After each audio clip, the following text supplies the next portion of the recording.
हमारे राम जी सपरिवार सहित इस व्यास मंच पे विराजमान मेरे राम जी के, मेरे आराध्य देव के श्री चरणों में इस दास का कोटि कोटि वंदन। और सिद्ध बाबा बालकनाथ जी महाराज जिनके सानिध्य में, जिनकी कृपा से ये यज्ञ हो रहा, सिद्ध बाबा बालकनाथ जी महाराज के पावन श्री चरणों में हमारा कोटि कोटि वंदन।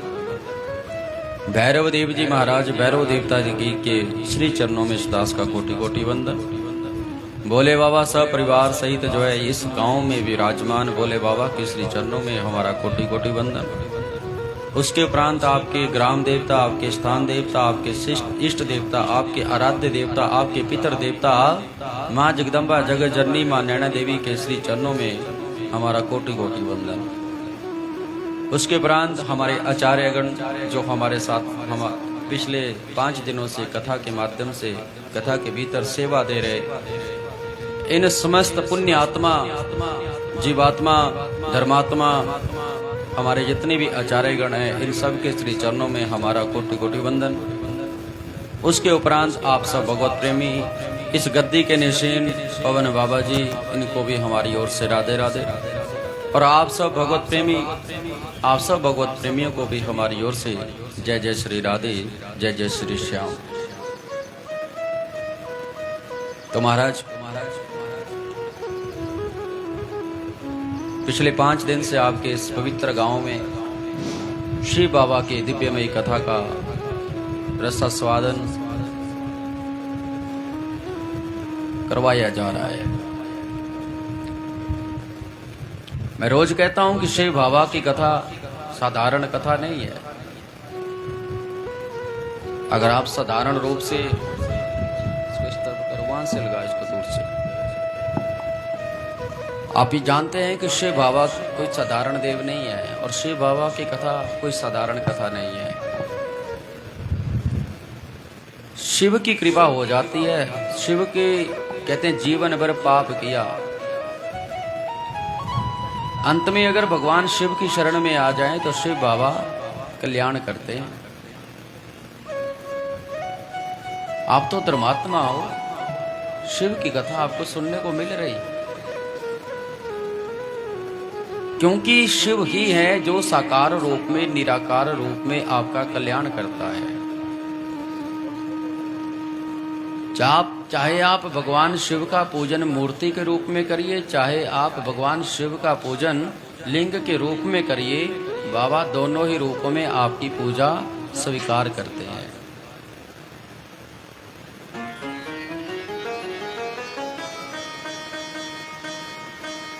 क्योंकि शिव की कृपा अगर हो जाए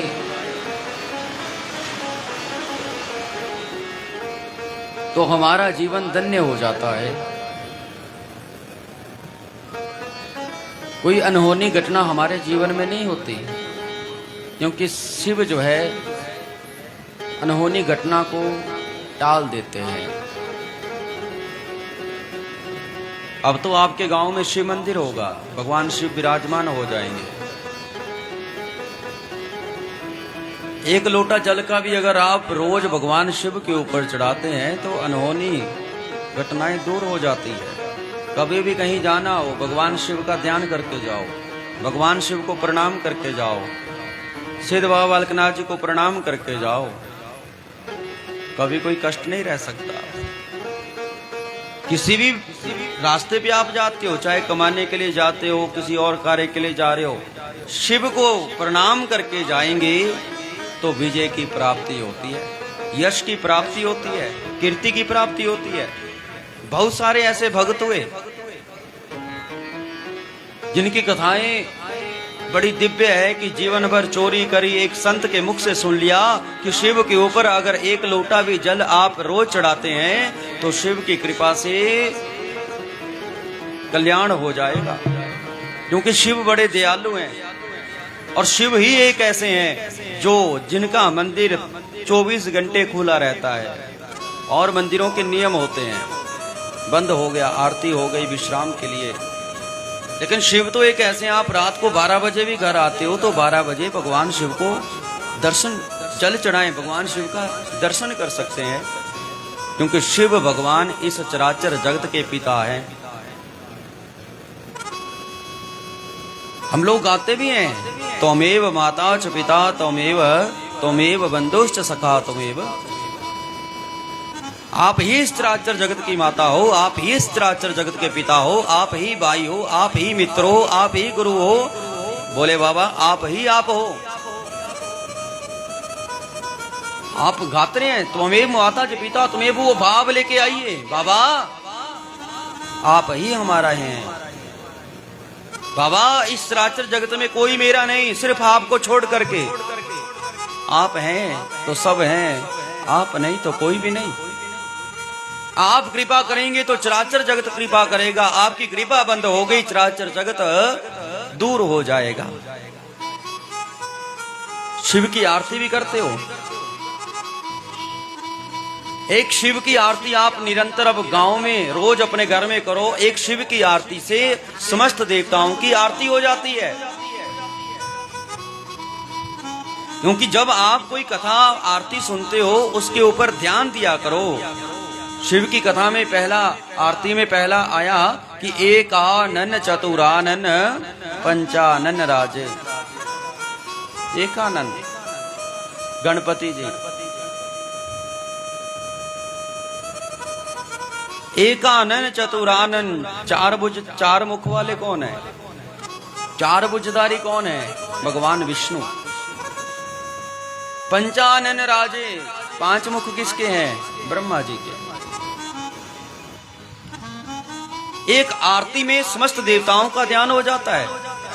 ब्रह्मा विष्णु सदाशिव जानत अविवेका प्रणवाक्षर के मध्य ये तीनों एका, क्योंकि उस प्रणव ओमकार ध्वनि, उस ध्वनि जो इस चराचर जगत में सदा गूंज रही है, उस ध्वनि को पहचानने का, सुनने का प्रयत्न करो। आप कई बार अंधेरे में कहीं जा रहे हो तो आपको एक आवाज सुनाई देती है, वो आवाज ही वो ओमकार है जो इस चराचर जगत में सदा गूंज रही। और उसी ध्वनि से शिव विष्णु ब्रह्मदेव का प्राकट्य हो। एक ओम शब्द भी आप रोज बोलते हो ना, ओम ओम ओम, तो उसमें भी समस्त देवताओं का ध्यान हो जाता है। प्रेम से बोल दो नमः शिवाय। तो पिछले कल आपने सृष्टि वर्णन के बारे में सुना कि किस प्रकार ये सृष्टि चली। और पिछले कल आपने सती मैया का उपाख्यान भी सुना कि किस प्रकार सती मैया का जन्म राजा दक्ष के घर में हुआ और किस प्रकार राजा दक्ष ने भगवान शिव से द्वेष किया और घर में यज्ञ रखा, शिव को नहीं बुलाया। ऐसा कभी हो सकता है कि बिना शिव की कृपा से, बिना ध्यान यज्ञ पूर्ण हो जाए? एक गांव भी पूर्ण नहीं होता, एक घर भी पूर्ण नहीं होता अगर उस घर में शिव की पूजा नहीं है। घर में भी शिवलिंग का पूजन आप कर सकते हो, बहुत जरूरी है। हर व्यक्ति की इच्छा होती है हम अपने गांव में शिव मंदिर बनाएंगे। आचार्य जी से मिलते हैं, महाराज जी हमें मंदिर बनाना है, बनाओ। कई घर में होगा तो हमारा बच्चा भी और हम भी रोज एक रास्ता बन जाता है कि रोज हमें मंदिर जाना है, शिव का दर्शन करना है, शिव को एक लोटा जल चढ़ाना है। क्योंकि एक लोटा जल शिव के ऊपर चढ़ गया तो सारी समस्या का हल उसी समय हो गया। प्रेम से बोल दो राधे राधे राधे। इसलिए अपने गांव में शिव मंदिर। दक्ष ने यज्ञ रखा घर में, द्वेष कर लिया बाबा से। बाबा से जो द्वेष करता है उसका कभी बेड़ा पार नहीं हो सकता, उसका किया हुआ कार्य पूर्ण नहीं हो सकता। बाबा से प्रेम करिए, बाबा से प्रेम करेंगे तो हमारा कार्य सिद्ध होगा। बाबा से द्वेष करेंगे तो कभी कार्य सिद्ध नहीं हो सकता। एक बच्चा भी अगर आप उससे प्रेम से बात करते हैं तो वो आपसे प्रेम से ही बात करेगा। अगर आप अपने बच्चे से भी द्वेष करते हैं तो बच्चा भी क्या है, आपसे बात नहीं करता। प्रेम की तो बात है, क्योंकि ये तो प्रेम की बात है उदो, बंदगी हर किसी के बस की नहीं है। प्रेम की बात है, जहां अभिमान आ जाए वहां प्रेम नहीं। जहां द्वेष आ जाए वो प्रेम नहीं, जहां एक दूसरे से बात छुपाई जाए वो प्रेम नहीं। अरे प्रेम, प्रेम शब्द ऐसा है, प्रेम शब्द ऐसा है कि इस प्रेम शब्द में सारी दुनिया है। अगर इस चराचर जगत में आपसी प्रेम ना होता तो आज आदमी आदमी को खा लेता। प्रेम की बात है। प्रेम करिए देवताओं से, बाबा समक्ष प्रकट हो जाएंगे। प्रेम करिए अपने आराध्य देव से, बाबा प्रकट हो जाएंगे। प्रेम करना पड़ेगा, तब ही हमें सिद्धि प्राप्त हो सकती है। जब तक हमारे मन में बाबा के प्रति प्रेम नहीं, कोई भी कार्य सिद्ध नहीं हो सकता। बोलिए गौरी शंकर भगवान की जय। तो आइए पंचम दिवस की कथा को आगे ले चलें। सबने मिलके अपने गुरु महाराज के श्री चरणों में हाजिरी, और उसके उपरांत सती मैया का जो प्रसंग कल बीच में छोड़ा था उसको पूर्ण करेंगे। और आज भगवान शिव और माता पार्वती के विवाह का प्रसंग भी सुनाएंगे। और आज 23 तारीख है, और आज के दिन सिद्ध बाबा बालकनाथ जी सदा के लिए इस गांव में विराजमान हो गए थे। तो आज बाबा जी का जन्म दिवस भी है। आज झंडे की रस्म वो भी होगी,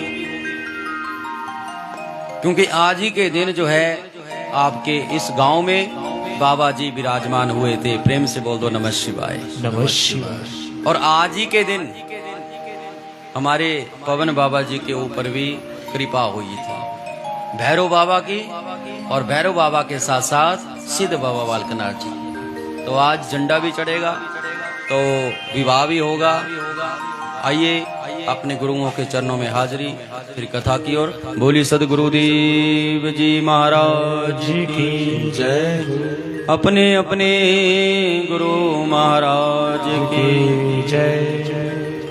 हरि ओम में ओम समाया है,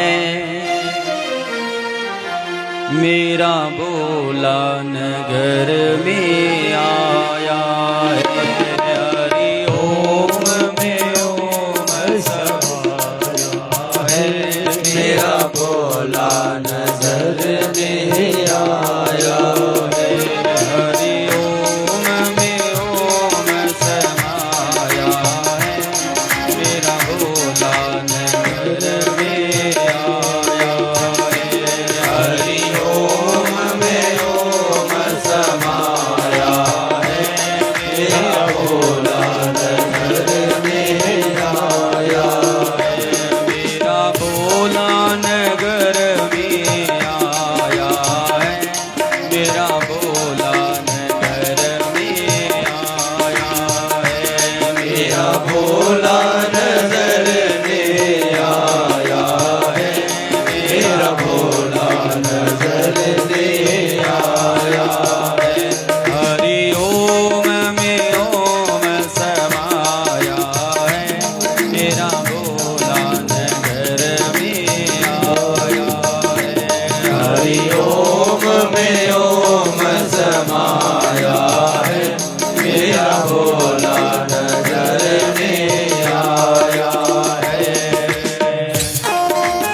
तालियां मिल करके जय हो। प्रेम से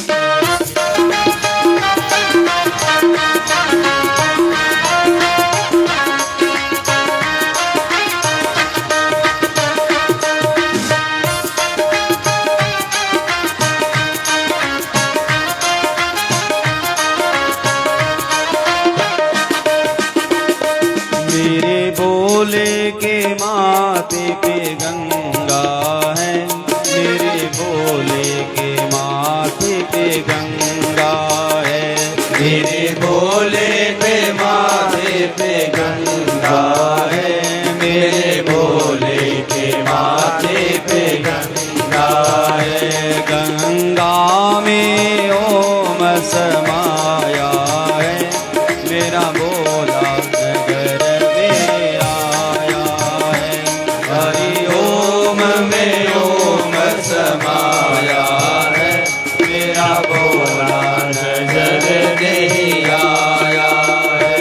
हरि ओम में ओम समाया है, मेरा भोला नगर में आया है। हरि ओम में ओम समाया है, मेरा भोला नजर में आया है। बड़े प्रेम से जय भोलेनाथ।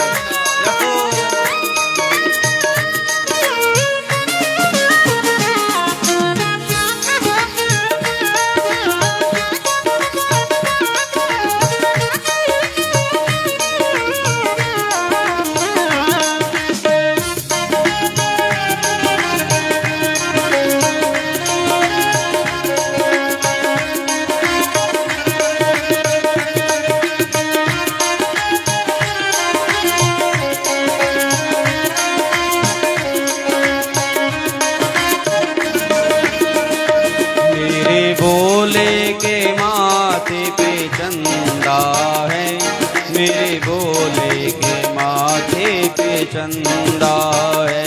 मेरे भोले के माथे पे गंगा है, मेरे भोले के माथे पे गंगा है। चंदा में ओम समाया है, मेरा भोला नगर में आया है। हरि ओम में ओम समाया है, मेरा भोला नजर में आया है। हरि ओम में ओम समाया है, मेरा भोला नगर में आया है। हरि ओम में ओम समाया है, मेरा भोला नजर में आया है। बड़े भाव से जय हो।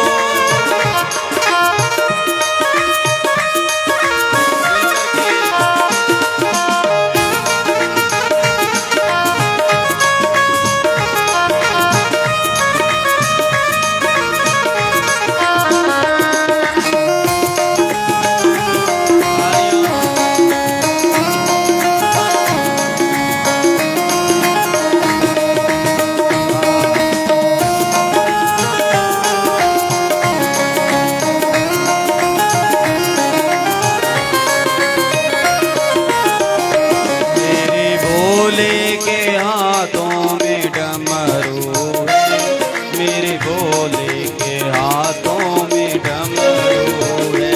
मेरे भोले के हाथों में डमरू है, मेरे भोले के हाथों में डमरू है।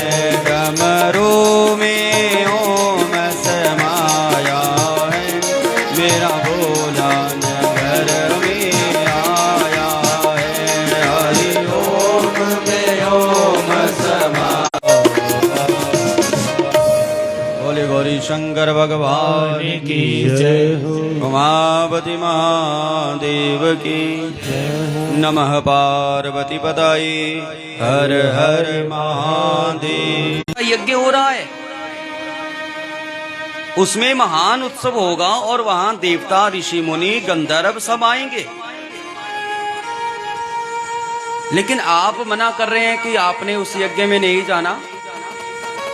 हे प्रभु, हे महादेव,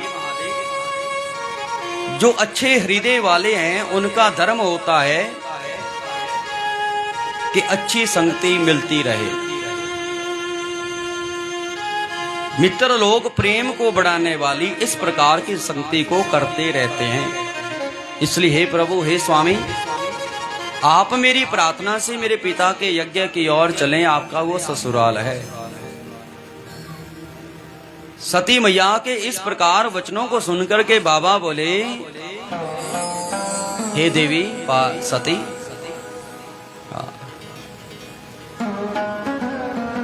एक ताली हो जाए पहले हमारे साथियों के लिए। रात में चला गया था, 11:30 बजे देख रहा था, चल रहा है कार्यक्रम।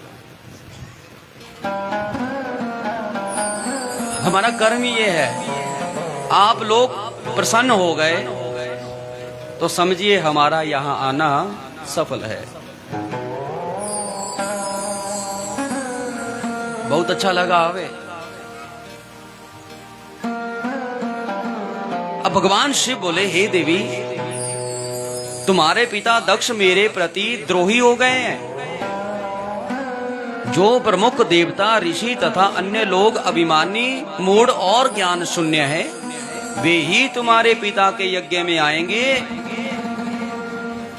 जो लोग बिना बुलाए किसी दूसरे के घर जाते हैं, वे लोग एक ना एक दिन अनादर ही पाते हैं। ध्यान रखना बात। जो मृत्यु से भी बढ़कर होता है, कहते हैं जब किसी का अपमान होता है ना किसी के घर में, तो वो मृत्यु से बड़ा कष्ट है। चाहे वो इंद्र ही क्यों ना हो, बिना बुलाए दूसरे के घर जाने पर लघुता ही प्राप्त होगी। और फिर दूसरे की बात ही क्या, ऐसी यात्रा अनर्थ का कारण बन जाती है। देवी पार्वती, देवी सती, इसलिए तुमको और मुझको तो विशेष रूप से दक्ष के यज्ञ में नहीं जाना चाहिए। हे प्रिय, मैंने सत्य कहा है, मनुष्य अपने शत्रुओं के बाण से घायल होकर उतना व्यथित नहीं होता जितना अपने संबंधियों के निंदा युक्त वचनों को सुनकर के दुख पाता है। इतना डर हमें शत्रुओं से नहीं है, क्योंकि आज की मित्रता ऐसी है कि साथ भी चलेंगे और छुरी भी लगाएंगे। इसलिए सज्जनों में रहने वाले विद्या आदि आत्मा दक्ष के तथा वहां आए हुए संपूर्ण दुरात्मा देवताओं तथा ऋषियों के मनोभावों को मैं जानना चाहती हूँ। अतः हे प्रभु, मैं आज ही अपने पिता के यज्ञ में जा रही हूँ। हे महेश्वर, आप मुझे वहां जाने की आज्ञा प्रदान करो। भगवती ने कहा, बाबा बोले, ना देवी, मैं जानता हूं कि एक बेटी के मन में क्या बीतती है जब उसके पिता के यहाँ यज्ञ होता है, उसको नहीं बुलाया जाता।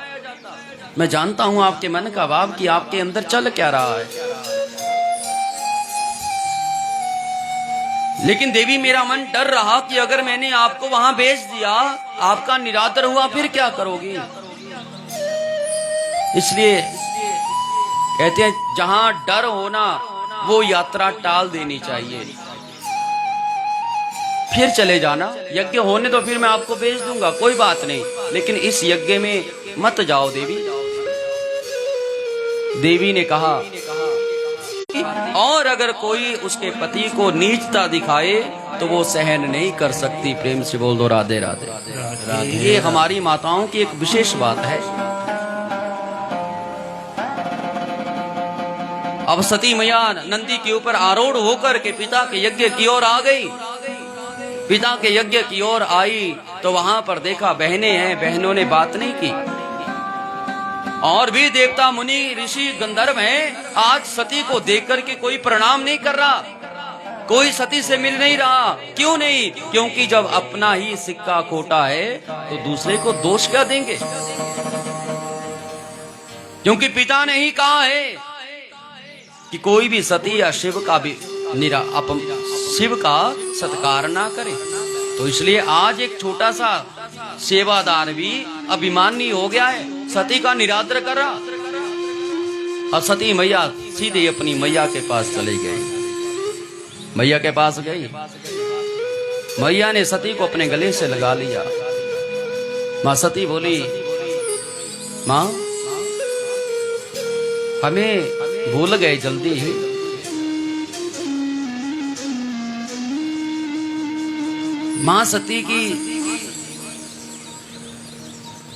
माँ से कह रही है, माँ हमें भूल गए, बुलाया तक नहीं। और तो और मेरी बहनों ने मेरे साथ बात नहीं की, और जो सेवादार पहले प्रणाम करते थे आज वो भी मेरा अपमान कर रहे हैं। प्रसूति मैया ने सती से कहा, हे देवी, ये सब तेरे पिता की ही देन है, आपको हम भूले नहीं है। मुझे याद है कि मेरी सबसे छोटी प्रिय बेटी सती, लेकिन तेरे पिता अभिमानी हो गए हैं, तेरे पिता अभिमानी हो गए हैं। उस अभिमान के कारण उन्होंने जानबूझ करके आपको इस यज्ञ में नहीं बुलाया। क्यों नहीं?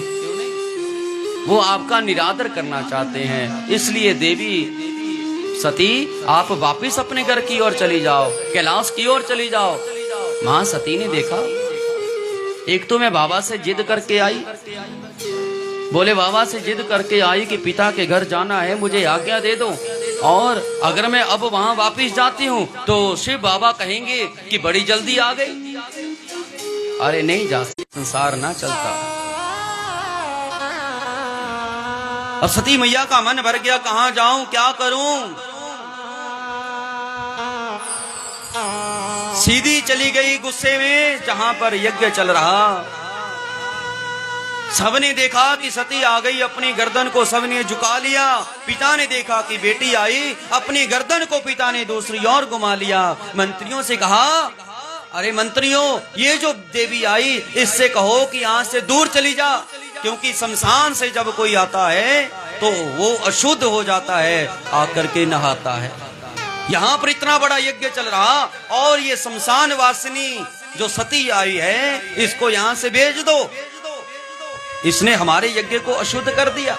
आज पिता के मुख से जब अपनी बेटी के प्रति ऐसी बात निकली, मां सती को गुस्सा आ गया, भूल गई कि ये मेरे पिता है। बोले पिताजी, आपने उस शिव से द्वेष किया, जिस शिव का नाम ब्रह्मा जी गाते हैं, जिस शिव का नाम विष्णु जी ने गाया। अरे जो शिव सब देवताओं में श्रेष्ठ है, आपने इस शिव से द्वेष किया। एक बात याद रखना, जो शिव से द्वेष करता है उस व्यक्ति का कभी जीवन में कल्याण नहीं हो सकता, क्योंकि शिव एक ऐसा है कि शिव अगर शक्ति हट जाए तो सब ही बचता है। अब मैं चली गई तो भगवान शिव आपको सब बना देंगे, समय नहीं लगेगा, क्योंकि जिस शिव का नाम लेने से व्यक्ति के अमंगल दूर हो जाते हैं, जिस शिव का नाम लेने से व्यक्ति के समस्त मनोरथ पूरे हो जाते हैं।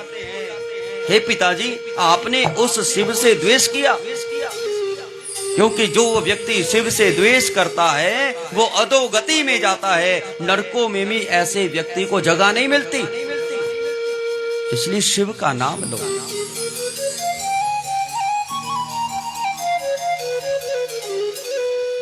पिताजी अब अभिमान में है ना, बेटी बोल रही लेकिन सुन रहा है, लेकिन अभिमान जब आ जाता है। बोले मंत्रियों, इस देवी से कहो कि यहाँ ज्यादा हम बातें नहीं सुनेंगे, हमारा कार्य हवन का यज्ञ का बहुत है, आप यहाँ से चली जाओ, क्योंकि बिन बुलाए जो मेहमान होते हैं, बिन बुलाए मेहमानों का इस यज्ञ में कोई कार्य नहीं, जाओ यहाँ से। मां सती को बड़ा दुख लगा, वहीं बैठ गई।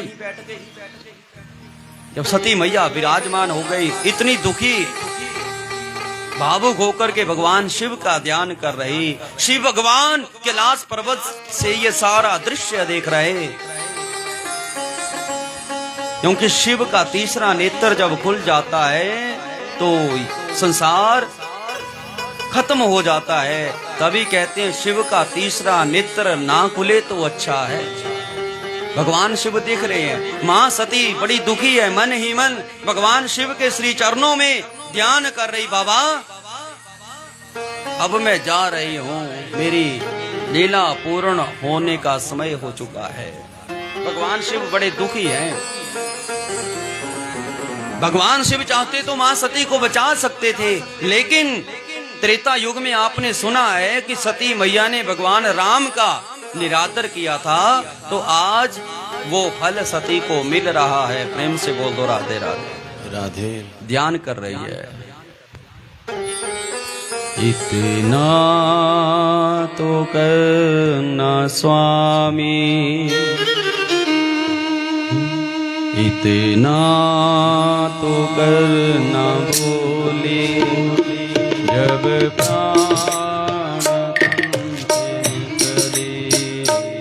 इतना तो करना स्वामी, जब प्राण तन से निकले। इतना तो करना बोले, जब प्राण तन से निकले। इतना तो करना भोले, जब प्राण तन से निकले। गोविंद नाम लेकर तब प्राण तन से निकले। गोविंद नाम लेकर सब प्राण तन से निकले।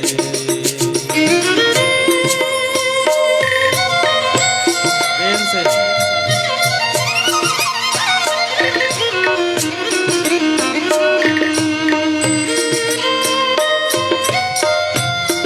मिल करके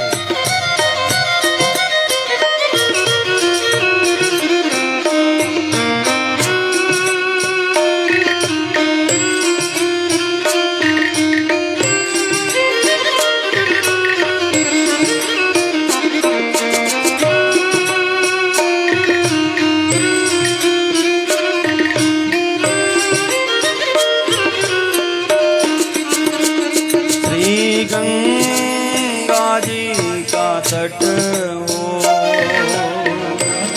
गंगा जी का तट हो, यमुना का बंसी बट हो। यमुना का बंसी बट हो।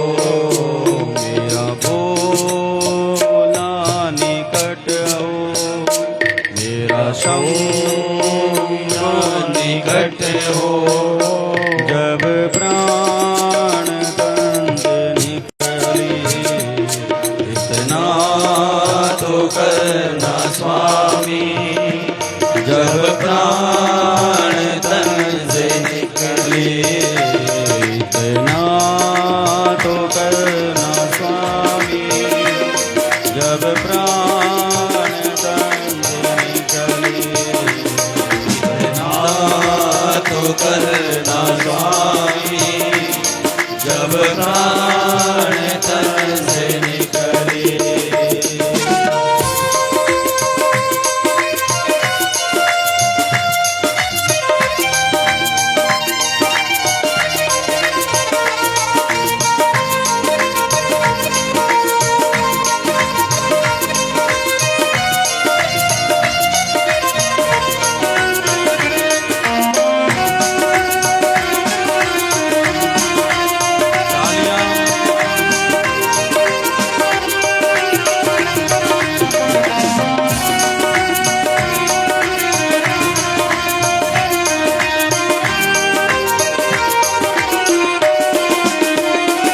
श्री शिव चरण का जल हो, ये शिव चरण का जल हो। मेरे मुख में तुलसी दल हो, मेरे मुख में तुलसी दल हो। मेरा शंभु निकट हो, मेरा शंभु निकट हो, जब प्राण तन से निकले। इतना तो करना स्वामी, जब प्राण तन से निकले। जब प्राण तन से निकले।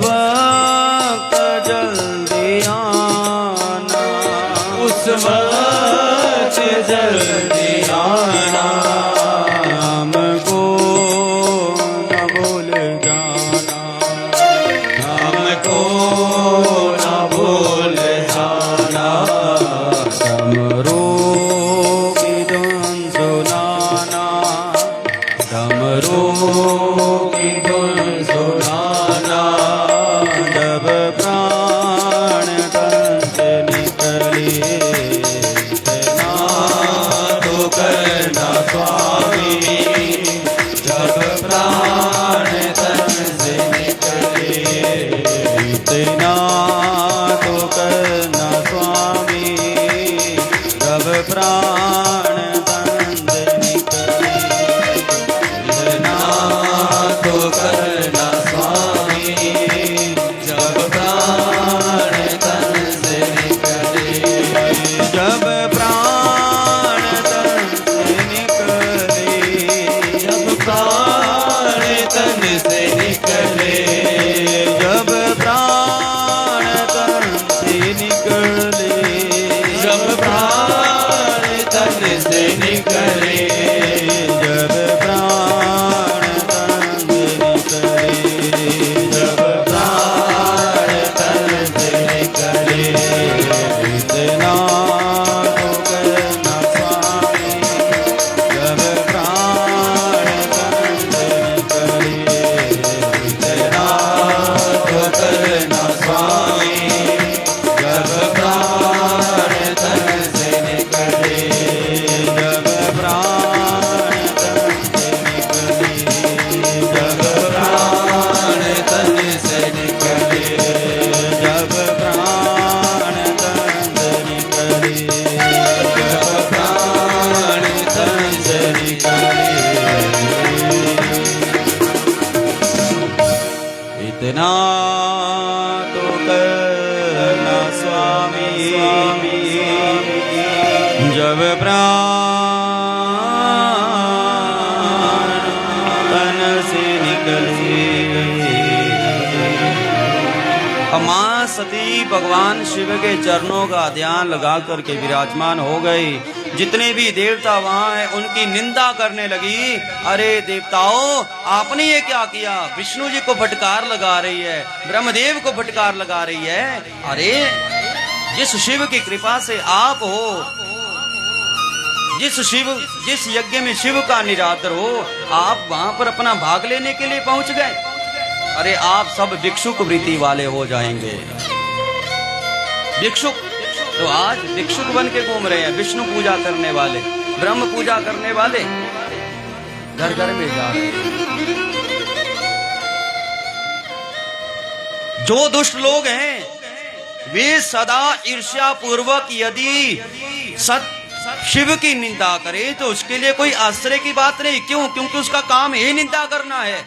लेकिन एक सत्संगी व्यक्ति अगर किसी देव की, किसी संत की, किसी ब्राह्मण की, किसी की स्त्री की निंदा करे ना तो बड़ी शर्म की बात होती है। प्रेम से बोल दो राधे राधे। एक सत्संगी व्यक्ति कभी किसी की निंदा नहीं करता। एक सत्संगी व्यक्ति कभी किसी को बुरा नहीं बोलता। अब मां सती ध्यान लगा करके बैठ गई। बाबा सब देख रहे हैं। और उसी समय मां सती के हृदय से एक दिव्य ज्योत प्रकट हुई। कुछ कथा प्रवक्ता भागवत के माध्यम से कहते हैं सती मैया ने छलांग दे दी, शरीर को जला लिया। अरे वो आदि शक्ति भगवानी है। उसने तो एक दिव्य ज्योत अपने हृदय से ऐसे ही प्रकट की कि उसी ज्योति से मां सती का शरीर जलने लगा। जितने भी देवता हैं कुछ यहाँ भागे कुछ वहां भागे कि अब भगवान शिव किसी को छोड़ने वाले नहीं है। अरे महाराज, भगवान शिव के गण सबको मारने लगे, रो भी रहे। क्यों? क्योंकि आज मां सती उनके सामने जल करके भस्म हो गई, गिर गई नीचे। बोलो राधे राधे राधे राधे। लेकिन भृगु नाम का ऋषि है, अपहता रक्ष, कह दिया जाओ। अरे महाराज, दक्ष महाराज को कोई फर्क नहीं पड़ा, उसकी बेटी मर गई सामने। नहीं, शिव के गण रोते हुए भगवान शिव के पास पहुंच गए। बाबा आंखें खोलिए। भगवान शिव तो जानी जाने, वो जानते हैं कि सती अब इस चराचर जगत में नहीं रही। भगवान शिव अपनी आंखें नहीं खोल रहे, ध्यानस्थ बैठे हैं। भगवान शिव के गण भगवान शिव के पास रो रहे। बाबा आंखें खोलिए, बाबा आंखें खोलिए। लेकिन शिव बाबा आंखें नहीं खोल रहे। सब विलाप कर रहे, सब रो रहे। अब बाबा की आंखें खुली तो देखा नंदी श्रृंगी भृंगी जितने भी बेटे थे सब हैं, लेकिन इनके भीतर सती नहीं है। बाबा साधारण व्यक्ति की तरह लीला करने लगे। अरे नंदी, सती कहाँ है? नंदी गर्दन झुका करके रो रहे हैं। भृंगी से पूछा, अरे सती कहाँ है? वो भी रो रहे हैं। बाबा बार बार पूछ रहे हैं, अरे बताओ सती कहाँ है? लेकिन कोई भी उत्तर नहीं दे पा रहा है। अब नंदी, सती कहाँ है? नंदी रोते हुए बोले, बाबा सती मैया अब इस चराचर जगत में नहीं है। इतना कहा बाबा को गुस्सा आ गया। अपनी सर से जटा पकड़ी, उखाड़ी और धरती के ऊपर जैसे ही पटकी, वीरभद्र जो है प्रकट हो गए। प्रेम से बोलो नमः शिवाय। वीरभद्र ने भगवान शिव की परिक्रमा करी। बाबा आदेश दे दिए, बोले जाओ उस अभिमानी राजा दक्ष का यज्ञ विध्वंस कर दो। और वीरभद्र ने बाबा की आज्ञा मानी और वीरभद्र के साथ और भगवान के रुद्र बहुत प्रकट हो गए। चले गए राजा दक्ष के महलों की ओर। राजा दक्ष के महलों को चारों ओर से घेर लिया। जो भी मिल रहा उसको मारा जा रहा। किसी की अंग काट दिए, किसी की आंख निकाल दी, और एक कोई वैसे ही मार दिए। अब चले गए यज्ञ में जो भी है सबको दंड दिया गया। राजा दक्ष के पास पहुंच के तीक्ष्ण शस्त्र से उसकी गर्दन काटने लगे, लेकिन गर्दन नहीं कटी। वीरभद्र को गुस्सा आया।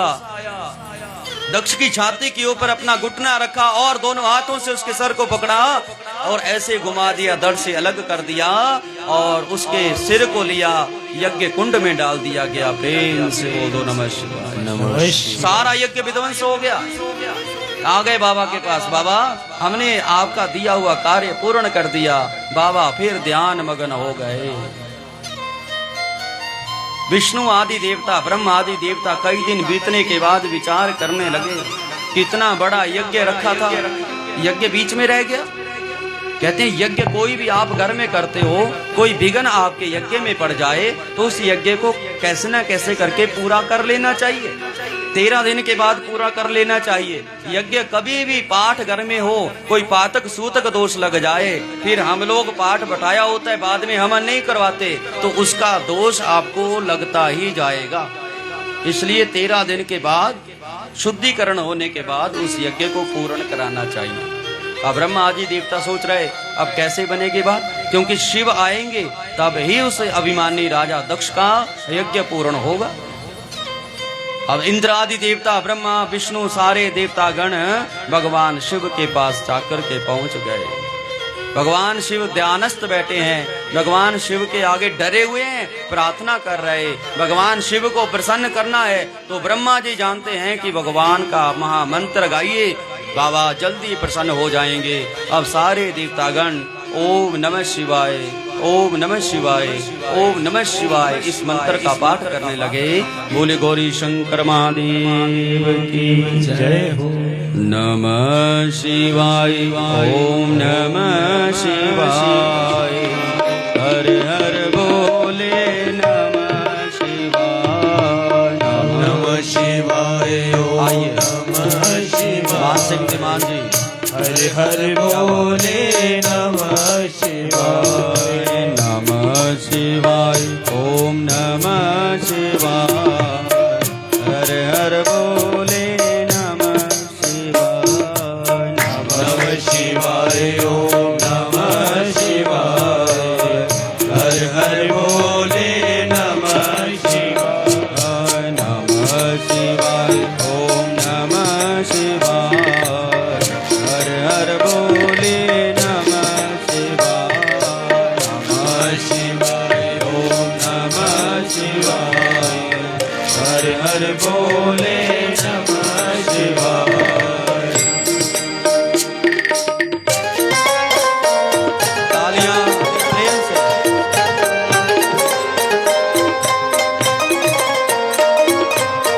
मिलकर के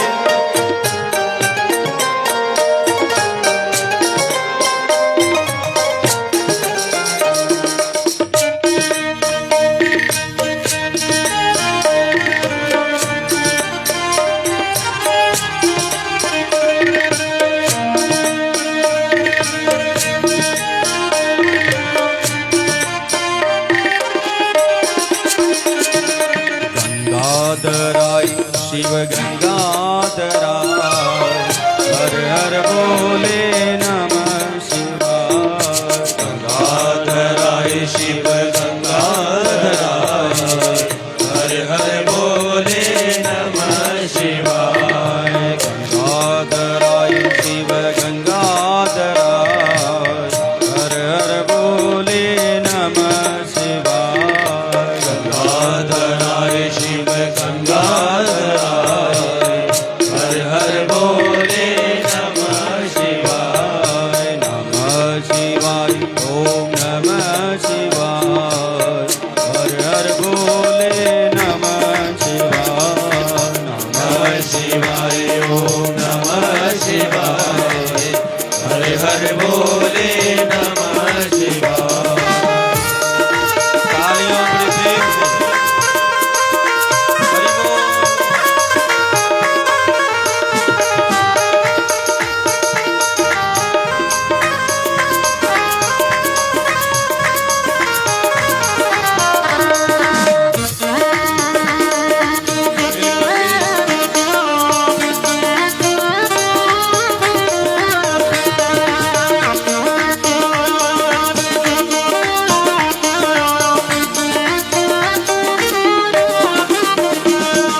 जटाधराय शिव जटाधराय हर हर बोले नमः शिवाय। जटाधराय शिव जटाधराय हर हर बोले नमः शिवाय। नमः शिवाय ओम नमः शिवाय हर हर बोले नमः शिवाय। नमः शिवाय ओम नमः शिवाय हर हर बोले नमः शिवाय। नमः शिवाय ओम नमः शिवाय हर हर बोले नमः शिवाय। नमः शिवाय ओम नमः शिवाय हर हर बोले नमः शिवाय। नमः शिवाय ओम नमः शिवाय हर हर बोले नमः शिवाय। नमः शिवाय ओम नमः शिवाय हर हर बोले नमः शिवाय। नमः शिवाय ओम नमः शिवाय। नमः शिवाय ओम नमः शिवाय। नमः शिवाय ओम नमः शिवाय। नमः शिवाय ओम नमः शिवाय। हर हर बोले नमः शिवाय।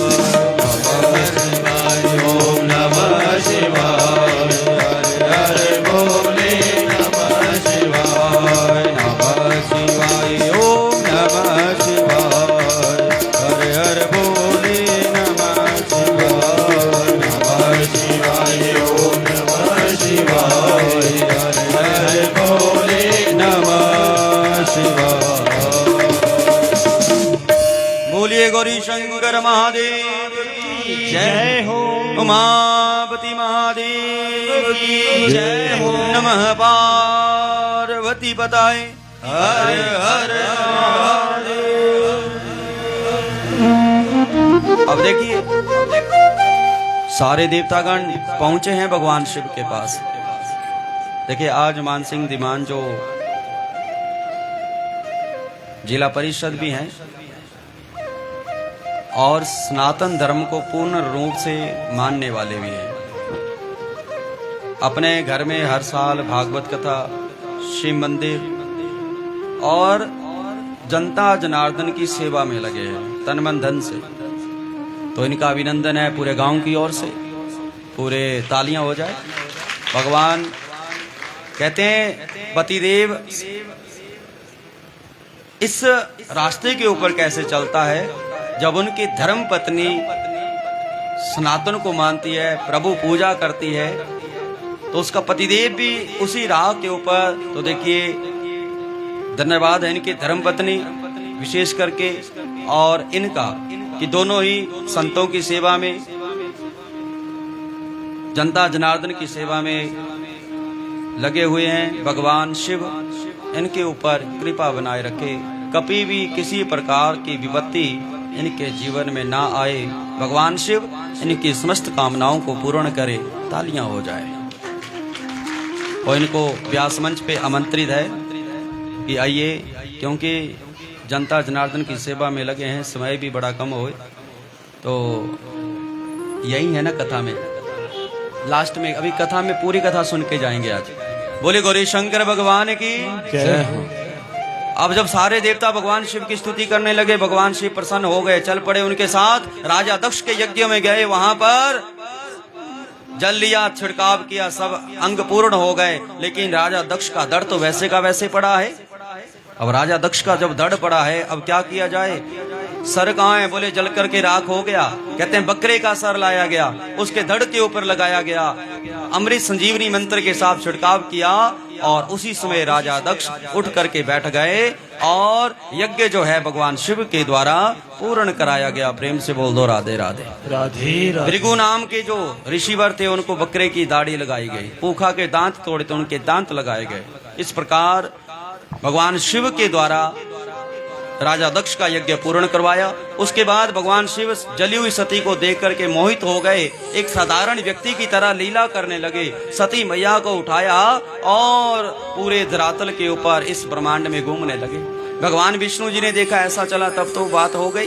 अब सुदर्शन चक्कर से मां सती के अंगों को काटा गया। जहां पर सती मैया के अंग प्रत्यंग गिरे, वहां पर आज हमारे सिद्ध पीठ हैं। तो देखिए नैना देवी हमारे पास में, माँ ज्वाला जी, माँ चिंतापूर्णी। कहते हैं हिमाचल पूरे जो अंग है वो यहीं इन्हीं पास में। तो आज हिमाचल को देवभूमि में कहा जाता है। बोलिए बांके बिहारी लाल की। भगवान शिव आ गए, कैलाश पर्वत के ऊपर आके विराजमान हो गए।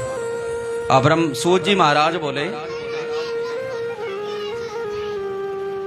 हे ऋषिवरो, इस प्रकार सती मैया की लीला हुई, सती मैया की लीला पूर्ण हुई। तो सोनकाद ऋषि बोले कि मां सती को ऐसा क्यों करना पड़ा? भगवान विष्णु शिव को छोड़कर देवताओं के साथ उस अभिमानी राजा के यज्ञ में क्यों गए, जहां उनका तिरस्कार ही हुआ? इसे हमें बताइए। क्या भगवान विष्णु पराक्रम वाले भगवान शंकर को नहीं जानते? उन्होंने अज्ञानी की भांति भगवान शिव के गणों के साथ युद्ध क्यों किया? ऐसा हमें बताएं हे करुणानिधि। हमें बड़ा संदेह है, क्योंकि भगवान विष्णु भगवान शिव को मानते हैं, लेकिन उन्होंने जब सती ने अंग शरीर छोड़ा तो शिव गणों को क्यों मारा? आप हमें इसके बारे में बताएं महाराज, हमारे मन में उत्साह हो रहा। तो सूत जी महाराज बोले कि अब आप प्रेम पूर्वक भगवान शिव के चरित्र का श्रवण करिए, जो पूछने वालों तथा कहने वालों के सभी संदेहों को दूर करता है। कहते हैं पूर्व काल में दधीची मुनि जी हुए। दधीची मुनि ने राजा शुभ की सहायता करने वाले श्री हरि को श्राप दे दिया था, इसलिए भ्रष्ट ज्ञान वाले वे विष्णु देवताओं के साथ उस राजा दक्ष के यज्ञ में गए थे। अब नारद जी ब्रह्मा जी से ये बात पूछ रहे, बोले ब्रह्मदेव, मुनियों में श्रेष्ठ दधीची जी महाराज ने भगवान विष्णु को श्राप क्यों दिया था? राजा क्षुभ की सहायता करने वाले विष्णु ने उनका कौन सा अपकार किया था? तो ब्रह्मदेव जी नारद जी से बोले कि क्षुभ नाम से प्रसिद्ध एक महान तेजस्वी राजा थे। वे राजा कैसे थे? प्रभावशाली थे, शक्तिशाली थे, और तो और दधीचि ऋषि के मित्र भी थे। पूर्व काल में लंबे समय से तप के प्रसंग को लेकर राजा क्षुभ और दधीचि में महान अनर्थकारी विवाद आरंभ हो गया, जो तीनों लोकों में विख्यात हो गया। उस विवाद में वेदविद शिव भक्त दधीचि ने कहा कि तीनों वर्णों में ब्राह्मण ही श्रेष्ठ है। देखो अब झगड़ा राजा क्षुभ में और दधीचि जी जो शिव भक्त थे उनमें झगड़ा क्यों हुआ? कि दधीचि जी महाराज ने कहा कि चारों वर्णों में ब्राह्मण ही श्रेष्ठ है, इसमें संदेह नहीं। महामुनि दधीचि की बात सुनकर के धन के मद से विमोहित राजा क्षुभ ने इसी बात को लेकर के विवाद कर दिया। राजा क्षुभ बोले, राजा इंद्र आदि लोकपालों के स्वरूप को धारण करता है तथा समस्त वर्णों और आश्रमों का स्वामी है, प्रभु भी है। मान लो ये हमारे जिला परिषद जी है, इनको लोगों ने जिताया, वही बात आ गई कि उसमें राजा थे। आज के समय में हमारे जो नेता ये राजा ही है। अब राजा के मन में अभिमान किस बात को लेकर के आया कि राजा इंद्र आदि 8 लोकपालों के स्वरूप को धारण करता है तथा समस्त वर्णों की सेवा में भी लगा रहता है, समस्त वर्णों के पास भी जाता है और उनका सबका प्रभु भी है। क्योंकि आजकल ये कहीं कोई कार्य होगा, कहीं उद्घाटनों का तो जाते हैं, तो वहां पर छोटे बच्चे कोई भी होता है तो इनके आगे प्रणाम करते हैं। तो उसमें क्या होता है? इसलिए राजा ही सबसे श्रेष्ठ है। राजा की श्रेष्ठता प्रतिपादन करने वाली श्रुति भी कहती है कि राजा सर्वदेवमय है। इसलिए हे मुने, जो सबसे बड़ा देवता है वो इस धरती के ऊपर मैं हूं। राजा क्षुभ ने कह दिया। हे च्यवन पुत्र, राजा क्षुभ किसके पुत्र थे? ऋषि च्यवन के पुत्र थे। बोले हे च्यवन पुत्र, राजा ब्राह्मण से श्रेष्ठ होता है, आप इस संबंधी विचार करें और मेरा अनादर ना करें। मैं आपके लिए सर्वथा पूजनीय हूं। उन क्षुभ का श्रुतियों और स्मृतियों के विरुद्ध ये मत सुनकर के दधीचि ऋषि जी महाराज कुपित तो हो गए, गुस्सा आ गया। बोले हे राजन, आप ये क्या कह रहे हो कि आप श्रेष्ठ हो? दधीचि जी गुस्से में आ गए और राजा क्षुभ के माथे के ऊपर अपनी बाईं मुष्टिका से प्रहार किया। दधीचि के द्वारा ताड़ित किए ब्रह्मांडाधिपति दुष्ट ध्रुव अत्यंत कुपित हो गए, गर्ज उठे और उन्होंने वज्र से दधीचि ऋषि जी महाराज का सिर काट दिया। अब वज्र से आहत हो दधीचि जी महाराज धरती के ऊपर गिर गए, क्षुभ के द्वारा काटे गए। बार वंशधर दधीचि ने गिरते समय अपने कुछ का शुक्राचार्य जी का स्मरण किया। ये बात ध्यान देना कि महामृत्युंजय मंत्र कहां से आया, ये वो कथा है कि जब राजा क्षुभ ने वज्र से दधीचि जी महाराज का सर काटा, सर धरती के ऊपर गिरा, धड़ धरती के ऊपर गिरा। उसमें दधीचि जी महाराज ने गुरु शुक्राचार्य जी का स्मरण कर लिया।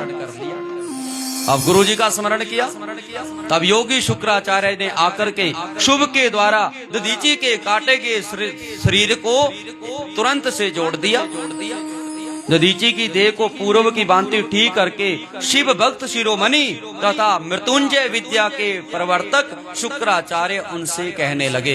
ये मृत्युंजय मंत्र के प्रवक्ता कौन थे? शुक्राचार्य जी महाराज। शुक्राचार्य जी बोले, हे दधीचि, मैं सर्वेश्वर प्रभु शिव का पूजन करता हूँ और वैदिक महामृत्युंजय मंत्र का आपको उपदेश देता हूँ।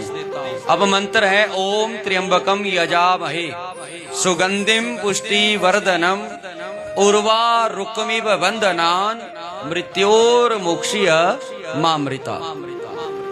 त्र्यंबकम यजामहे त्रैलोक्यम पितरम प्रभुम त्रिमंडलस्य पितरम त्रिगुणस्य महेश्वरम। अब शुक्राचार्य जी महाराज ददीची जी को महामृत्युंजय मंत्र का उपदेश दे रहे हैं कि हम तरलोकी के पिता त्रिनेत्र वाले, त्र्यंबकम, 3 नेत्रों वाले, तीनों मंडलों सूर्य, सोम तथा अग्नि के पिता तथा तीनों गुणों से सत्व गुण, रजोगुण और तमो गुण के स्वामी महेश्वर का पूजन करते हैं। त्र्यंबकम पहला ही शब्द हुआ। जो त्रितत्व कौन कौन से हैं? आत्म तत्व, विद्या तत्व और शिव तत्व। त्रिवन्नी, 3 प्रकार की अग्नि, अवहनीय अग्नि, गारपत्य अग्नि और दक्षिण अग्नि, तथा 3 कौन से? पृथ्वी, जल और तेज। इन तीनों भूतों के एवं जो त्रिदिव मतलब स्वर्गलोक, त्रिबाहु तथा पाताल लोक तथा ब्रह्मा, विष्णु और शिव, इन तीनों देवताओं के महान ईश्वर महादेव जी हैं। सुगंधिम पुष्टिवर्धनम महामृत्युंजय मंत्र का यह द्वितीय चरण है। जैसे फूलों में उत्तम गंध होती है, फूल आप पसंद क्यों करते हैं? कि उनमें सुगंध होती है। त्र्यंबकम यजामहे सुगंधिम, फूलों में सुगंध होती है, तब आप फूल और लेते हो। ऐसे फूल किसी को अच्छा नहीं लगता। फूलों में जैसे गंध उत्तम होती है, उसी प्रकार वे भगवान शिव संपूर्ण भूतों में, तीनों गुणों में, समस्त कृत्यों में, समस्त इंद्रियों में, समस्त भूतों में, तीनों गुणों में प्रकाशक हैं और आत्मा के रूप में व्यापक है। आत्मा जो आपके अंदर है, शिव कहाँ है? प्रत्येक व्यक्ति के अंदर जो आत्मा है। आत्म क्या? जो हमारे अंदर सोचने की शक्ति, हर एक कार्य करवाती है। जिस दिन वो निकल जाएगी, आपका ये काया मिट्टी बन जाएगी, किसी काम की नहीं। अतएव सुगंध युक्त एवं संपूर्ण देवताओं के भगवान शिव ईश्वर हैं। सुगंधिम पुष्टि वर्धनम, पुष्टि वर्धनम आपको निरोग्यता प्रदान करने वाले हैं। जिन महापुरुष से प्रकृति की पुष्टि होती है, महान तत्व से लेकर विशेष पर्यंत विकल्प जो स्वरूप है, जो विष्णु पितामह मुनि गणों एवं इंद्रियों सहित समस्त देवताओं की पुष्टि का वर्धन करते हैं, इसलिए वे पुष्टि वर्धन है। भगवान शिव पुष्टि वर्धन है, सबको ठीक रखने वाले हैं। वे देव रुद्र अमृत स्वरूप है। सुगंधिम पुष्टि वर्धनम, वो अमृत स्वरूप है। वो शिव अमृत है, जो पुण्य कर्म से, तपस्या से, स्वाध्याय से, योग से, ध्यान से उनकी आराधना करता है, उसे वे प्राप्त हो जाते हैं। जिस प्रकार ककड़ी का पौधा अपने फल से स्वयं ही लता को बंधन में बांधे रखता है, जब ककड़ी पक जाती है तो अपने आप ककड़ी जो है बेल से टूट जाती है। ठीक उसी प्रकार बंद मोक्षकारी प्रभु सदाशिव अपने सत्य से जगत के समस्त प्राणियों को मृत्यु के पास रूप सूक्ष्म बंधन से छुड़ा देते हैं। समय आएगा, जैसे वृद्धावस्था पूर्ण हो गई आयु, उसमें ककड़ी व्यक्ति चला जाए तो दुख नहीं होता। अल्पायु मार्केश दुष्ट रोग निवारण के लिए महामृत्युंजय मंत्र ददीची ऋषि को शुक्राचार्य जी के द्वारा बताया गया कि शिव जो हैं अकाल मृत्यु को, व्यय को दूर करते हैं। किसी को डर है ना कि हम मर जाएंगे, अकाल मृत्यु दोष निवारण हेतु महामृत्युंजय मंत्र करिए, अपने आप करिए। जिस प्रकार यह मृत संजीवनी मंत्र है, जो मेरे मत से सर्वोत्तम है। हे दधीची जी, आप मेरे द्वारा दिए गए इस मंत्र का शिव ध्यान परायण होकर नियम से जप करिए। अब दधीची जी को शुक्राचार्य जी ने ये मंत्र दिया। ओम त्र्यंबकं यजामहे सुगंधिं पुष्टिवर्धनम् उर्वारुकमिव बन्धनान् मृत्योर्मुक्षीयमामृता। ओम त्र्यंबकं यजामहे सुगंधिं पुष्टिवर्धनम् उर्वारुकमिव बन्धनान् मृत्योर्मुक्षीयमामृता। ओम त्र्यंबकं यजामहे सुगंधिं पुष्टिवर्धनम् उर्वारुकमिव बन्धनान् मृत्योर्मुक्षीयमामृता। ओम त्र्यंबकं यजामहे सुगंधिं पुष्टिवर्धनम् उर्वारुकमिव बन्धनान् मृत्योर्मुक्षीयमामृता। ओम त्र्यंबकं यजामहे सुगंधिं पुष्टिवर्धनम् उर्वारुकमिव बन्धनान् मृत्योर्मुक्षीयमामृता। ओम त्र्यंबकं यजामहे सुगंधिं पुष्टिवर्धनम् उर्वारुकमिव बन्धनान् मृत्योर्मुक्षीयमामृता। ये मंत्र है भगवान शिव का। इस मंत्र का जाप करिए। ओम त्र्यंबकम, तीन नेत्रों वाले, तीनों गुणों वाले और तीनों तत्वों वाले, तीन लोकों को दिलाने वाले, तीन देवताओं का ध्यान शिव के इस त्र्यंबक मंत्र में करो। त्र्यंबकम यजामहे, यजन करते हैं। यजामहे सुगंधिम पुष्टिवर्धनम उर्वारुकमिव बन्धनान् मृत्योर्मुक्षीयमामृता। छोटा सा मंत्र है, कोई बड़ा मंत्र नहीं है। शिव मंदिर बन गया। जब भी आते हो, आजकल तो मंत्र याद करने के बहुत से रास्ते आ गए। आप सोशल मीडिया पे जाइए, यूट्यूब पे, वहां भी मंत्र निकाल सकते हैं। आप इस मंत्र को याद करिए, अपने बच्चों को याद करवाइए, बड़ा आनंद आएगा। कभी अल्पायु दोष दूर हो जाएगा जब आप इस मंत्र का उच्चारण करके शिव का ध्यान करेंगे। बोले गौरी शंकर भगवान की जय हो। अब दधीची जी महाराज को जब शुक्राचार्य ने ये मंत्र दिया और बोले कि जप और हमन भी इसी मंत्र से करें। जो आप जप करेंगे ना शिव का, क्योंकि कई लोग कहते हैं कि जिस मंत्र से जप किया जाता है उससे छोटा मंत्र लेकर के हमन करते हैं। लेकिन महामृत्युंजय मंत्र जब अगर आप पाठ कहीं करते हो तो हमन भी आपका महामृत्युंजय मंत्र से ही होना चाहिए। ऐसा नहीं कि ओम ओम ओम जुम ओम भूर्भुवः स्वः, अगर ये मंत्र किया और हमन कर दिया त्र्यंबक से, तब बात नहीं बनेगी।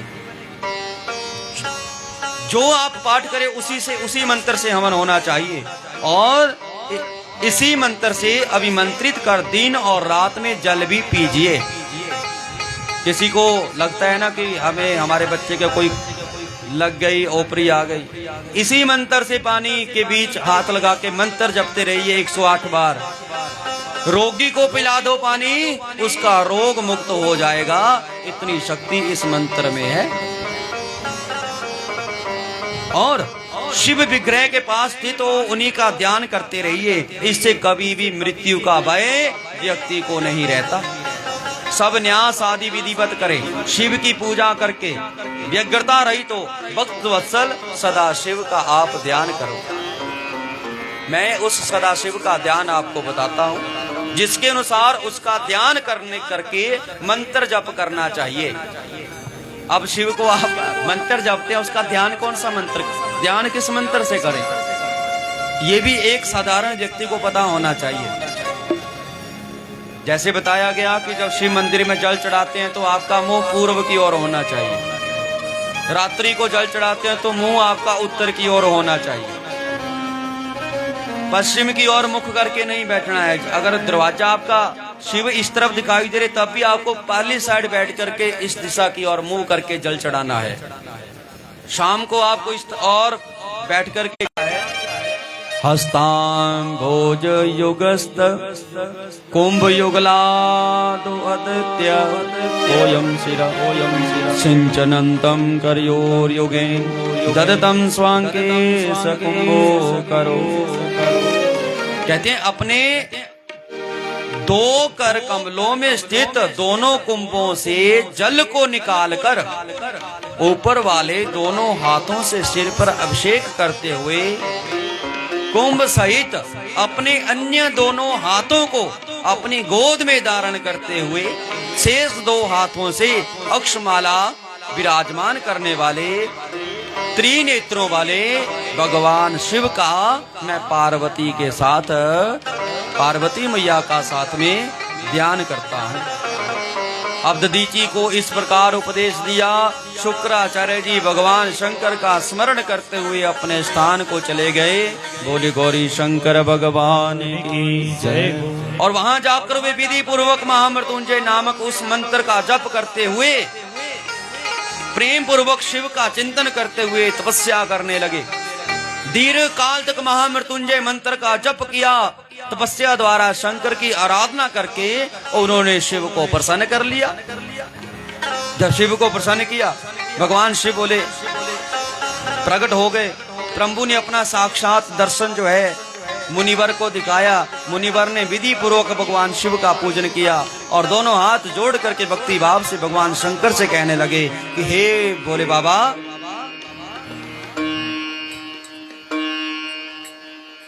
मैं प्रसन्न हो गया कि आपके दर्शन हुए। भगवान शिव बोले अरे दधीची जी, आप मेरे से वरदान मांगो। अब दधीची जी ने कहा हे भोले बाबा, अगर आप मेरे को वरदान देना चाहते हो तो एक वरदान मैं नहीं मांगूंगा आपसे मैं 3 वरदान मांगूंगा। पहला वरदान ये कि मेरी हड्डी वज्र हो जाए, कोई भी मेरा वध ना कर सके, मैं सर्वथा अधीन हो जाऊं। पहला वरदान मुझे ये दो। उनके कहे हुए वचन को सुन करके भगवान शिव ने तथास्तु कह दिया। पहला वरदान उसको दे दिया कि आपके यहाँ शरीर वज्र हो जाएगा, कोई आपको मार नहीं पाएगा।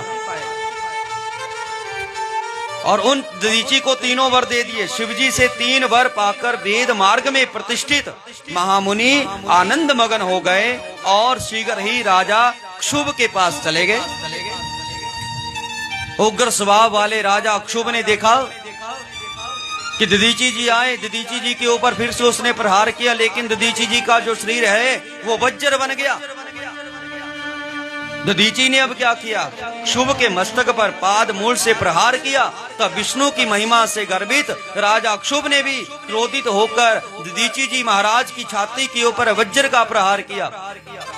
वज्र परमेश्वर शिव के प्रभाव से महात्मा दधीची का कुछ भी अनिष्ट नहीं हुआ। जब दधीची जी का कोई अनिष्ट नहीं हुआ, कुछ बिगड़ा नहीं, तो क्षुभ जी महाराज आश्चर्यचकित हो गए।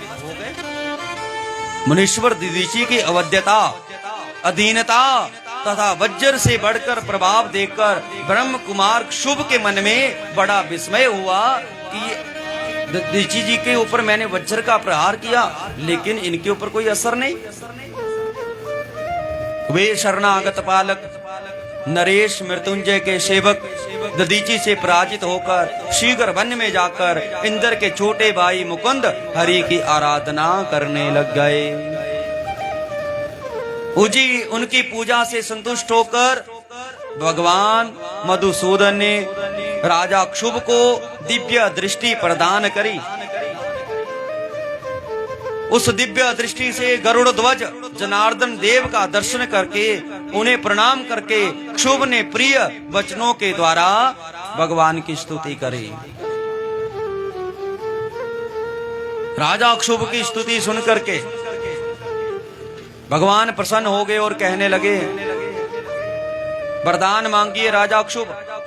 तो राजा क्षुभ ने वरदान मांगा कि हे प्रभु, दधीची नाम से प्रतिष्ठित एक ब्राह्मण है जो धर्म का ज्ञाता है तथा विनम्र स्वभाव वाला है। वे पहले ही मेरा मित्र था। वे निर्विकार महामृत्युंजय महादेव की आराधना करके उन्हीं शिव के प्रभाव से सबके द्वारा सदा के लिए अवध्य हो गए हैं।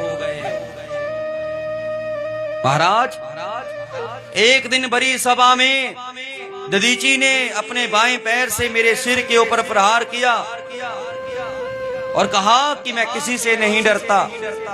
वे मृत्युंजय उत्तम वर पाकर अनुपम गर्व से भर चुका है। महात्मा दीची की अवध्यता को जानकर श्री हरि ने महेश्वर के अतुलित प्रभाव का स्मरण किया।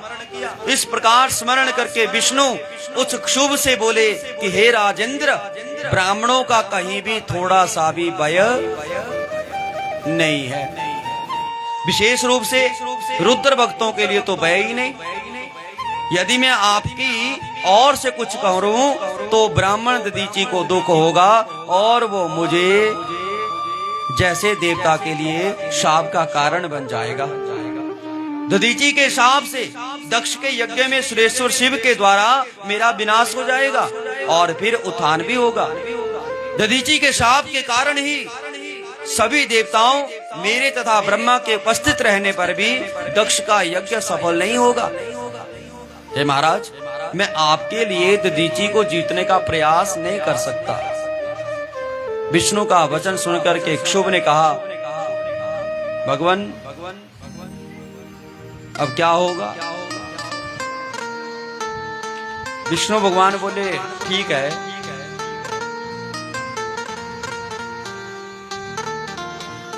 यही एक कारण था कि भगवान विष्णु राजा दक्ष के यज्ञ में उपस्थित थे। शिव भक्तों से उन्होंने द्रोह किया। द्रोह क्यों किया? क्योंकि क्षुभ को भगवान विष्णु ने वचन दिया था। आज महाराज, भगवान विष्णु राजा दक्ष की उस सभा में प्रकट थे और शिव भक्तों का निरादर करके अब शिव से उन्होंने दंड भी पाया। इस प्रकार आपने सती मैया का उपाख्यान रसपान किया। माँ सती, भगवान शिव आप सबका कल्याण करे। बोलिए सती मैया रानी की जय हो। अब मनु महाराज का पहला पुत्र था जिसका नाम था प्रियव्रत। प्रियव्रत किसे कहते हैं? प्रिय मतलब अच्छा, व्रत यानी प्रतिज्ञा, कि जिस व्यक्ति ने जीवन में अच्छा बोलने की प्रतिज्ञा करी हो उसे प्रियव्रत कहा जाता है। किसी का बुरा ना करना, किसी को ठेस ना पहुंचाना। अब प्रियव्रत नाम के राजा हुए जो मनु महाराज के पुत्र थे। उनके पुत्र हुए ऋषभदेव जी और ऋषभदेव जी के घर में 100 पुत्र हुए। एक दिन ऋषभदेव जी महाराज अपने पुत्रों को अपने पास बुलाते हैं और पूछने लगे, बेटा आप हमें बताओ कि आपको ये जीवन क्यों मिला है? पुत्रों ने कहा, पिताजी खाने के लिए, पीने के लिए, घूमने के लिए, गाली निकालने के लिए। अगर आपसे पूछेगा कोई जीवन क्यों मिला है तो क्या उत्तर देंगे? किस लिए आप इस संसार में आए हो? आप इस संसार में प्रभु की कृपा से मानव योनि में आए हो तो आपका कोई ना कोई कर्म होगा, कोई ना कोई ड्यूटी आपकी है। हम लोग उसको भूल गए। क्यों? क्योंकि विष्णु की माया इतनी प्रभावशाली है कि व्यक्ति जब मातृ गर्भ में होता है भगवान की स्तुति करता है, प्रभु बाहर जाऊंगा, आपका भजन करूंगा, दान करूंगा, पुण्य करूंगा, किसी को बुरा नहीं बोलूं, लेकिन बाहर जब आता है विष्णु की माया ऐसी लगे कि सब कुछ भूल जाता है। प्रेम से बोल दो राधे राधे राधे राधे। पिताजी बोले, अरे बेटा क्यों आए हो? बोले खाने पीने के लिए, घूमने के लिए, राजपाट भोगने के लिए बस। पिताजी बोले, नहीं बेटा, आप इस मनुष्य काया में आए हो। इस मनुष्य काया में आकर के जितना हो सके व्यक्ति को भजन करना चाहिए। चाहे वो किसी भी कुल में पैदा हुआ हो, चाहे ब्राह्मण हो, चाहे क्षत्रिय हो, चाहे वैश्य हो, चाहे कोई भी हो, सबको भजन करना चाहिए। जितना हो सके भजन करना चाहिए। जब आप भजन करेंगे भाव आएगा तो प्रभु प्राप्ति होगी। किसी का बुरा ना करो। जब ऋषभदेव जी ने अपने पुत्रों को उपदेश दिया ना तो क्या हुआ? 100 पुत्र थे ऋषभदेव जी के, 99 पुत्र उसी समय घर छोड़ करके जंगलों में चले गए तपस्या करने के लिए। एक पुत्र राजा ऋषभदेव के पास रहा, उसका नाम है भरत जी महाराज। भरत जी 3 हुए। हमारा देश भारत है। भारत देश क्यों कहा गया? क्योंकि यहाँ पर भरत नाम से ऐसे तपस्वी व्यक्ति हुए। भरत जी हुए राम जी के भैया, और भरत जी ये हुए, और भगवान कृष्ण के छोटे भाई बलराम जी, जिनको भरत कहा गया। कहते हैं उसी जहां पर बड़े भाई की सेवा करी जाती है, जहां भाई भाई में प्रेम रहता है, जहां सत्य सनातन भगवान शिव का पूजन होता है, उसे भारत देश कहा गया। और मेरे प्रभु, एक बेटा ऋषभदेव जी के पास रहा, उसको राजपाट दिया, और ऋषभदेव जी ने सोचा एक दिन कि मेरे पुत्र तो तपस्वी हो गए, मैंने खुद उपदेश दिया और मैं ही उस राह के ऊपर नहीं चला। अब ऋषभदेव जी ने अपने घर बार को छोड़ दिया, जंगलों में चले गए, वहां जाकर के ध्यानस्थ होकर बैठ गए। जब बैठे ना, तो लोगों का वहां पर आना शुरू हो गया। बाबा आए हैं हमारे गांव में, बाबा आए हैं, सब पूछने लगे मेरा बहू, मेरा बेटा ठीक नहीं है, मेरी बहू कहना नहीं मानती, मेरा कारोबार नहीं चलता, मेरा ये नहीं होता, मेरा वो नहीं होता। ऋषभदेव जी ने सोचा जिन चीजों को छोड़ करके मैं आया हूँ, उन्हीं चीजों में मुझे फंसना पड़ेगा। अरे किसी को कुछ नहीं बताते, तंग हो गए, आए थे भजन करने को, लेकिन यहाँ तो कुछ और ही चल पड़ा। अरे महाराज, अब ऋषभदेव जी क्या करते हैं? कांटों की सैया बनाते हैं, उसके ऊपर लेट जाते हैं, पत्थर अपने मुंह में डाल लेते हैं। अब लोगों ने देखा ये तो बाबा पागल है, मर जाएगा, हम फंस जाएंगे। अब धीरे धीरे प्रभाव क्या हुआ कि वहां पर कोई भी नहीं आता है। ऋषभदेव जी को बड़ी शांति मिली। अरे आज हम लोग संतों के पास जाते हैं कि संत कोई हमें प्रैक्टिकल दिखाएगा तो हम उसको संत मानेंगे, लेकिन ऐसा नहीं है। हमारा सनातन कहता है कि अगर आपको संतों का दर्शन भी हो जाए, संतों का दर्शन भी हमारे जीवन में चमत्कार है। अरे भैया देख ले क्या हो रहा है, संतों का दर्शन ही चमत्कार है।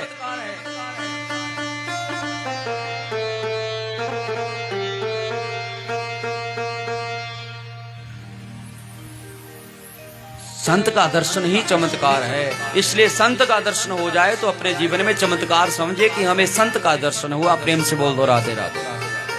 अब ऋषभदेव जी ने भी भगवान प्राप्ति करी। अब घर में, अरे भैया हम बंद कर दे ना, चल तो रही है। अब ऋषभदेव जी ने तपस्या करी, घर में बेटा था जिसका नाम था भरत। एक दिन भरत जी का विवाह हुआ, पत्नी का नाम है सुमति, और एक दिन घर में पुत्र हुए। और भरत जी एक दिन अपनी सभा में बैठे हैं और विचार करने लगे कि मेरे सारे भाई तपस्वी बने, मेरे पिताजी तपस्वी बने, और मैं राजपाट भोग रहा हूँ। ऐसा उनके अंदर ज्ञान प्रकट हुआ कि भरत जी महाराज ने अपने घर को छोड़ दिया और गंडकी नदी के किनारे आकर के तपस्या करने के लिए बैठ गए। जब गंडकी नदी के पास तपस्या करने के लिए बैठे, फिर क्या था, बड़ा कठोर तप भरत जी महाराज का चलने लगा।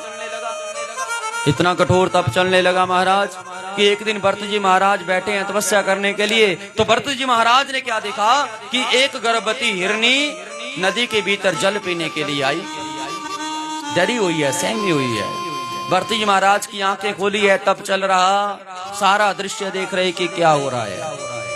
हिरनी पानी पी रही है, डरी हुई है, गर्भावस्था में है। पीछे से एक शेर आया, उसने दहाड़ लगाई, हिरनी डरी, अपने प्राण बचाने के लिए उसी नदी के भीतर कूद गई। नदी के भीतर कूदी, जल का प्रभाव तेज है, पार नहीं पहुंची, और मेरे महाराज नदी के भीतर ही उस हिरनी ने एक बच्चे को जन्म दे दिया। नदी के भीतर ही जब जन्म हुआ बच्चे का, हिरनी नदी पार कर गई और मर गई। भरत जी महाराज ये सारा दृश्य अपनी आंखों के सामने देख रहे हैं, और क्या देख रहे हैं कि उस हिरनी का बच्चा नदी के भीतर बह रहा, अभी वो जीवित है। भरत जी ने सोचा मेरी तपस्या का क्या फायदा अगर मेरी आंखों के सामने कोई मर जाए। अरे हिरनी को मैं बचा नहीं पाया, लेकिन इसका बच्चा अभी नवजात शिशु है, इसको बचाना ही मेरा परम धर्म है। परोपकार परमो धर्म, परोपकार से बड़ा दूसरा कोई धर्म नहीं होता। परोपकार किया करो जितना हो सके।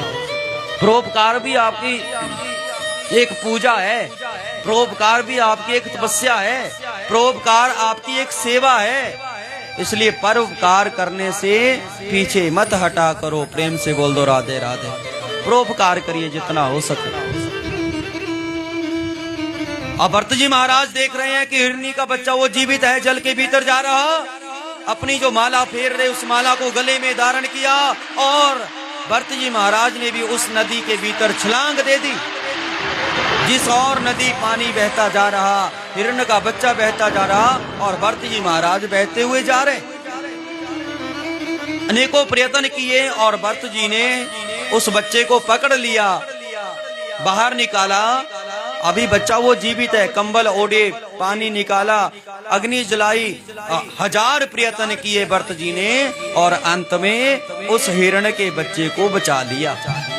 कहते हैं किसी को बचाना ये सबसे बड़ा धर्म है, इसको हम प्रेम कहते हैं।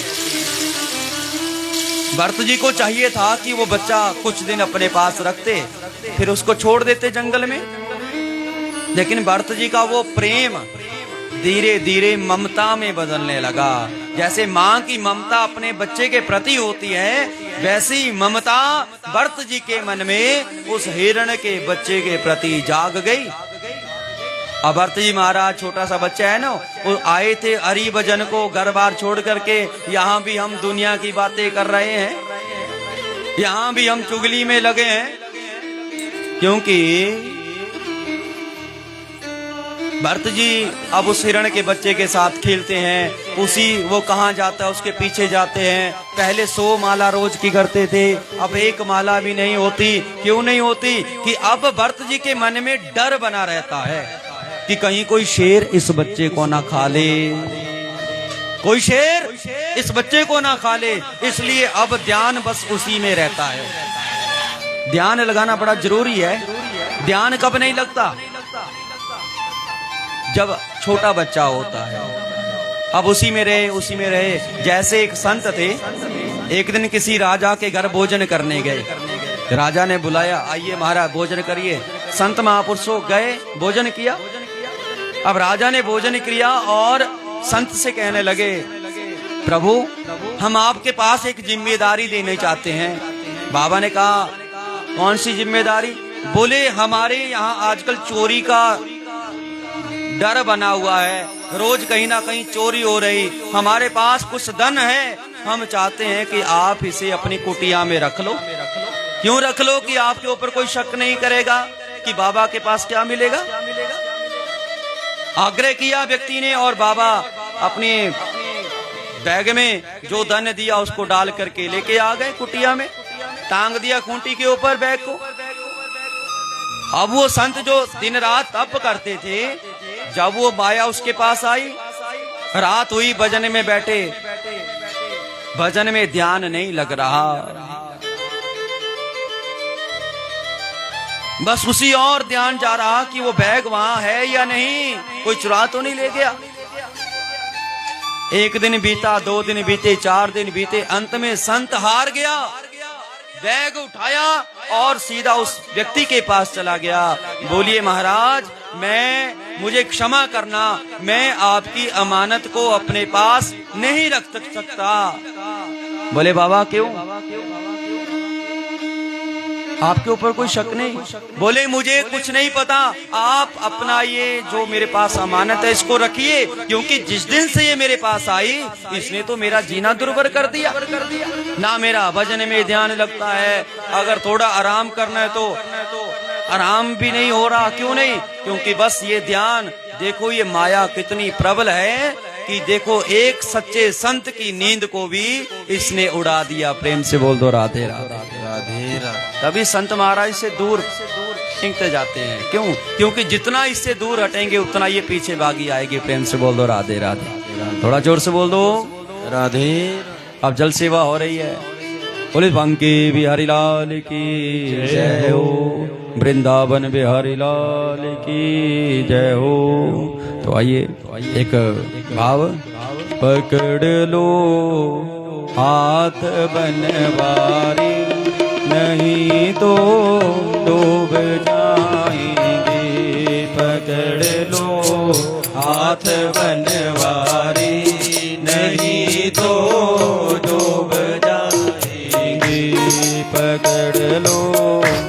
हाथ बनवारी, नहीं तो डूब जाएंगे।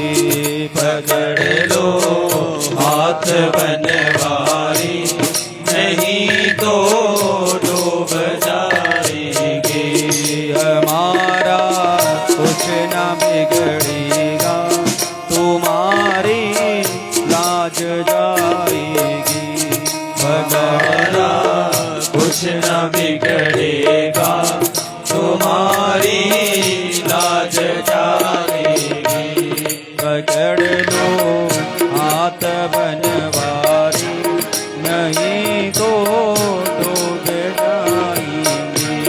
पकड़ लो हाथ बनवारी, नहीं तो डूब जाएंगे। तालियां बड़ी प्रेम से।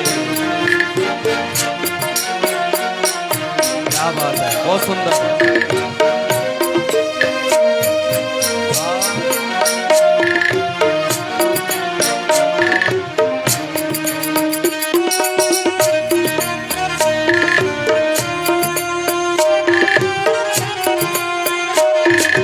मिलकर के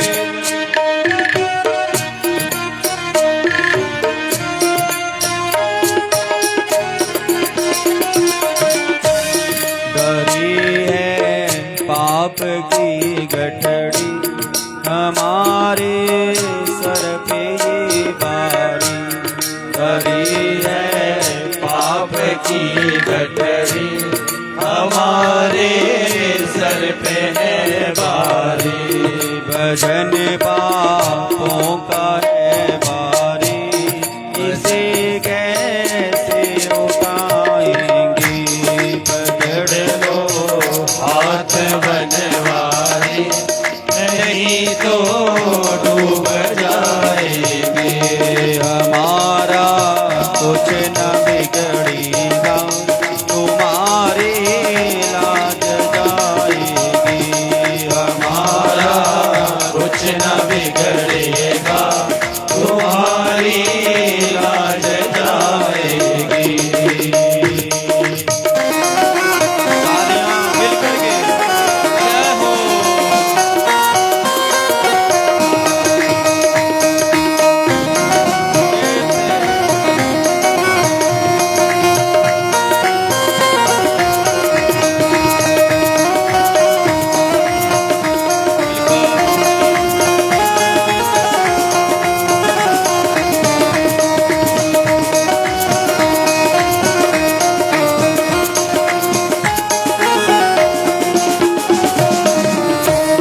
तुम्हारे ही भरोसे पर जमाना छोड़ बैठे। पकड़ लो हाथ बनवारी, नहीं तो डूब।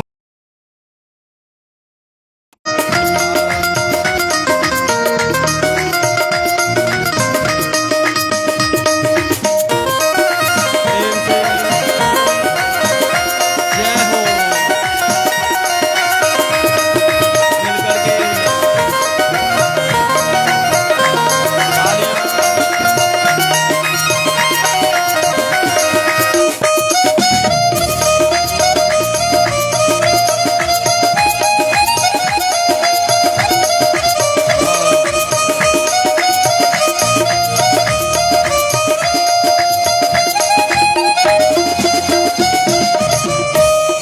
फंसी है भंवर में नैया, फंसी है भंवर में नैया। प्रभु अब डूब जाएगी। फंसी है भंवर में नैया, प्रभु अब डूब जाएगी। खवैया आप बन जाओ, खवैया आप बन जाओ, तो बेड़ा पार हो जाए। पकड़ लो हाथ बनवारी, नहीं तो डूब जाएंगे।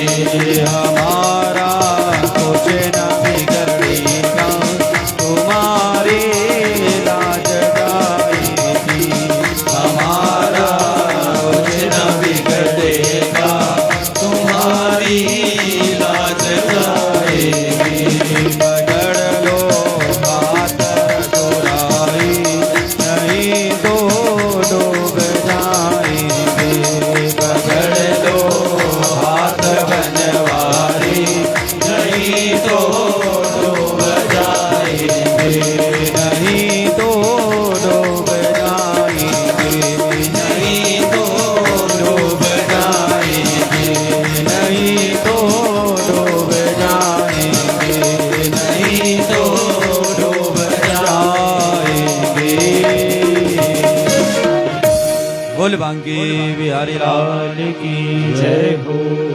अब भरत जी को देखिए कि हिरण को बचा लिया, अच्छी बात है, किसी को बचाना अच्छा है, लेकिन उसके साथ प्रेम डालना ये बुरी बात है। आए थे तपस्या करने के लिए, तपस्या करेंगे, यहाँ हिरण में फंस गया मन, अब डर बन गया वही जैसा एक संत के मन में बना। अब